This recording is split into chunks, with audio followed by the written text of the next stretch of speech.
ವಿಜಯಪುರದ ಕೆನರಾ ಬ್ಯಾಂಕ್ ದರೋಡೆ ಆಗಿತ್ತಲ್ಲ, ಈ ಪ್ರಕರಣ ಏನ್ರಿ ಒಂದು ಮೂವಿನೇ ಮಾಡಿಬಿಡ್ಬೋದು. ಆ ರೀತಿಯಲ್ಲಿ ಸ್ಟೋರಿ ಇದೆ. ಹುಬ್ಬಳ್ಳಿಗೆ ಲಿಂಕ್ ಅಂತೆ ಇದು. ಅಯ್ಯಯ್ಯಯ್ಯಯ್ಯೋ, ಚೆನ್ನಾಗಿದೆ ಸ್ಟೋರಿ, ನೋಡ್ಬೇಕು ನೀವು. ಯಾವ ಫಿಲ್ಮ್ ಸ್ಟೋರಿಗೂ ಕಡಿಮೆ ಏನಿಲ್ಲ ಇದು. ಕದ್ದ ಚಿನ್ನ ಹುಬ್ಬಳ್ಳಿಯ ಶಾಲೆಯಲ್ಲಿ ಬಚ್ಚಿಟ್ಟಿದ್ರಂತೆ ಖದೀಮರು. ಕೇಶವಾಪುರದಲ್ಲಿರುವಂಥ ಶಾಲೆಯಲ್ಲಿ ಚಿನ್ನವನ್ನು ಕರಗಿಸ್ತಿರ್ತಾರೆ.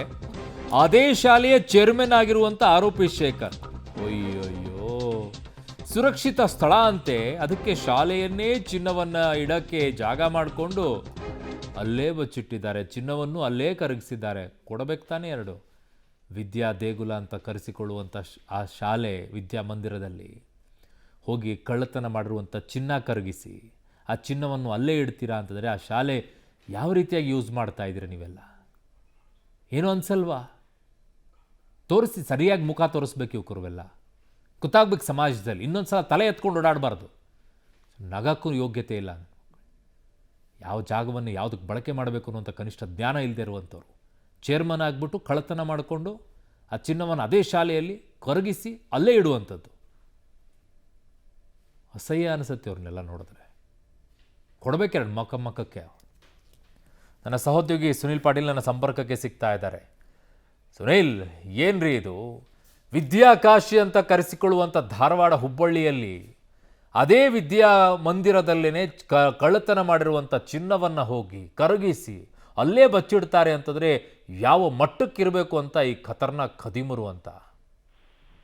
ನಿಜವಾಗ್ಲೂ ಅರುಣ್, ಈ ಒಂದು ಚಿನ್ನದ ಕದ್ದ ಲಿಂಕ್ ಹುಬ್ಬಳ್ಳಿಗೆ ಬಂದಿರುವಂತದ್ರಲ್ಲೂ ಕೂಡ ನೀವು ಹೇಳಿದಂತೆ ಶಿಕ್ಷಣ ಸಂಸ್ಥೆ ಒಳಗಡೆ ಕಾಲಿಟ್ಟಿರುವಂತದ್ದು ನಿಜಕ್ಕೂ ಕೂಡ ಎಲ್ಲರ ಒಂದು ಆತಂಕಕ್ಕೆ ಕಾರಣವಾಗಿರುವಂತದ್ದು.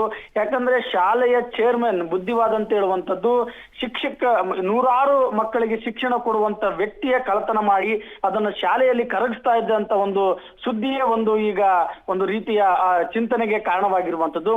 ಇನ್ನು ಈತನ ಕ್ರೈಮ್ ಹಿಸ್ಟ್ರಿಯೂ ಕೂಡ ಅಷ್ಟೇ ಇರುವುದು ಅರುಣ್. ಆ ಶಾಲೆಯನ್ನು ಕೂಡ ಒಬ್ಬರಿಗೆ ಎದುರಿಸಿ ಬೆದರಿಸಿ ಮತ್ತು ಬ್ಲಾಕ್ ಮೇಲ್ ಮಾಡಿ ತನ್ನ ವಶಕ್ಕೆ ತೆಗೆದುಕೊಂಡಂತ ಆರೋಪನೆ ಈತನ ಮೇಲಿತ್ತು. ಅಂತಹ ಶಾಲೆಯಲ್ಲಿ ಚಿನ್ನವನ್ನ ಕೇವಲ ಮಾತ್ರವಲ್ಲದೆ ಸೆಟಲ್ಮೆಂಟ್ ಆಗಿರ್ಬೋದು ಮತ್ತು ಈ ಲೋನ್ ಸಂಬಂಧಿಸಿದಂತಹ ವಿಚಾರಗಳನ್ನ ಅಲ್ಲಿ ಡಿಸ್ಕಷನ್ ಆಗ್ತಾ ಇತ್ತು. ಮತ್ತು ಆ ಚಿನ್ನವನ್ನ ಅಲ್ಲಿಯೇ ಕರಗಿಸ್ತಾ ಇದ್ದ. ಅದಕ್ಕೆ ಬೇಕಾದಂತಹ ಒಂದು ಉಪಕರಣಗಳನ್ನ ಆ ಶಾಲೆಯ ಕೊಠಡಿಯಲ್ಲೇ ಇಟ್ಟಿದ್ದ. ಯಾರಿಗೆ ಅನುಮಾನ ಬರಬಾರ್ದು ಅನ್ನೋದು ಆ ಒಂದು ತನಿಖೆ ಮೂಲಕ ಹೊರಬಂದಿರುವಂತದ್ದು. ಹೀಗಾಗಿ ವಿಜಯಪುರ ಪೊಲೀಸರು ಇವತ್ತು ಇಡೀ ಕೇವಲ ಶಾಲೆಯಲ್ಲಿ ಮಾತ್ರ ಅಲ್ಲ, ತನ್ನ ಒಂದು ಸ್ನೇಹಿತರ ಮನೆಗಳಾಗಿರ್ಬೋದು, ಆತನ ಮನೆ ಎಲ್ಲರೂ ಕೂಡ ಈಗ ಜಾಲಾಡಾಗಿರುವಂತದ್ದು. ಪಂಚನಾಮ ಮಾಡಿ ಒಂದು ಚಿನ್ನವನ್ನ ಯಾವ ರೀತಿ ಕರಗಿಸ್ತಾ ಇದ್ದ ಅಂದ್ರೆ ಆ ಆಭರಣ ಚಿನ್ನವನ್ನ ಗಟ್ಟಿಯನ್ನ ಮಾಡಿ ಅದನ್ನ ಕಬ್ಬಿಣ ರಾಡ್ ಟೈಪ್ ಮಾಡಿ ತಮಗೆ ಬೇಕಾದಂತ ಬಿಲ್ಲೆಗಳನ್ನ ಮಾಡಿ ಮಾರಾಟ ಮಾಡ್ತಿದ್ರು ಅನ್ನೋದು ಈಗ ಪ್ರಾಥಮಿಕ ತನಿಖೆಯಲ್ಲಿ ತಿಳಿದು ಬಂದಿರುವಂತದ್ದು. ಇದರ ಜಾಡನ್ನ ಹಿಡಿದು ಈಗ ಪೊಲೀಸರು ಬಿಜಾಪುರ ಪೊಲೀಸರು ಹುಬ್ಬಳ್ಳಿ ಪೊಲೀಸರ ಸಹಕಾರದಿಂದ ಒಂದು ತನಿಖೆಯನ್ನ ಹೆಚ್ಚಿಸಿರುವಂತದ್ದು. ಅರುಣ್. ಓಕೆ ಸುನಿಲ್, ನಿಮ್ಮೆಲ್ಲ ಮಾಹಿತಿಗೆ ಧನ್ಯವಾದಗಳು.